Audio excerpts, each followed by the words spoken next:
isugan natin yung ating mga kambing at tanghali na.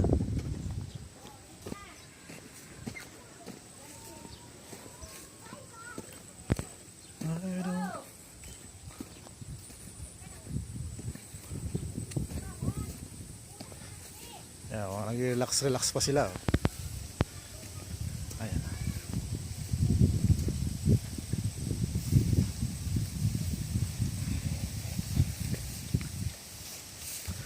Mga tinatamad pa oh.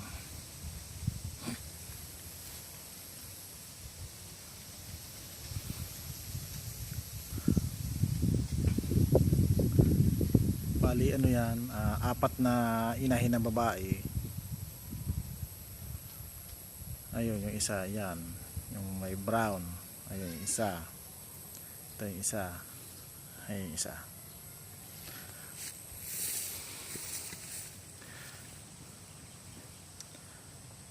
Nanganak tong ano nung June, puro lalaki, 6 na lalaki. Yung dalawang nauna tig-isa, isang anak.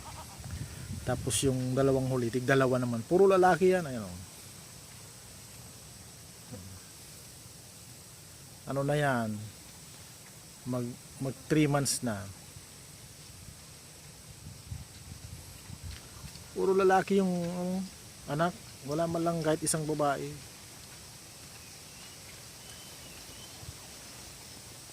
Anim na lalaki. Ayan, ayan, puro lalaki yan. Ayan, oh. Lalaki yan, oh. Ayan pa. Ayan. Tingnan natin. Ayan, yung tatlo. Ayan, oh. Ayan, ito. Lalaki dito. Ayan, lalaki rin.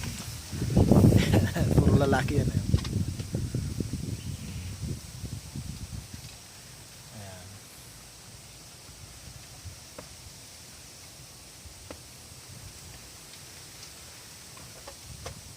Di ano muna natin para makakain na sila. Yan, dito muna natin sila ilagay. Kailangan nakatali sila kasi pagka-alpas kinakain yung mga tanim dito, mga halaman, saka yung palay. Ayun, yung mga palay dyan eh. Ayun, may palay dyan. Kaya kailangan nakatali para hindi makapirwisyo. Yan yung isa. Ayun yung isa. Ay, yung mga anak eh maya maya nandito na ulit yung naiwan doon sa kabila. Ayun yung isa. Ayun yung dalawa. Yung tatlo na doon pa sa kabila. Dati binibitawan ko lang itong mga ito. Maganda sana kung bitaw lang kasi bilo sila magsikain ng damo. Kaso kung saan saan nakakarating, minsan hapon na eh, hindi ko makita kung mga nasaan. Nakapunta pala dun sa ano, construction site. Yan, may malapit dito ng construction. Ayan o. Yan. Construction site. May bago yan dyan na malakas. Nakapasok. Problema yung tali nung isa naipit doon sa bato. Kaya hindi na makalabas. Tapos pagka nakapasok sila doon, may maraming tao dyan, maraming nagagawa, may mga nag-ano ng bakal, may dumadaang mga truck. Pagka nadaanan sila, nagugulat sila kung saan saan nagtatakbo. Ay pag nakapasok doon sa loob, naku, mahirap nang lumabas yan. Huwag kakatayin doon. May mga aso pati doon, matapang.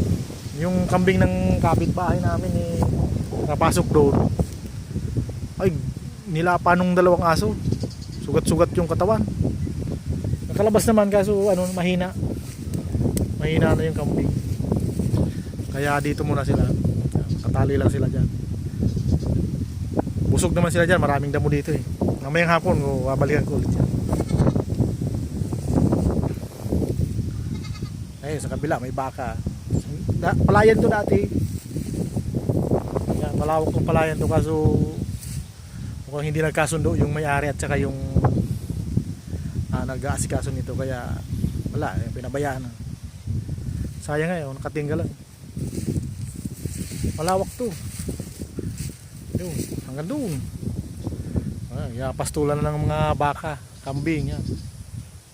Okay, sige po. Mamaya ulit.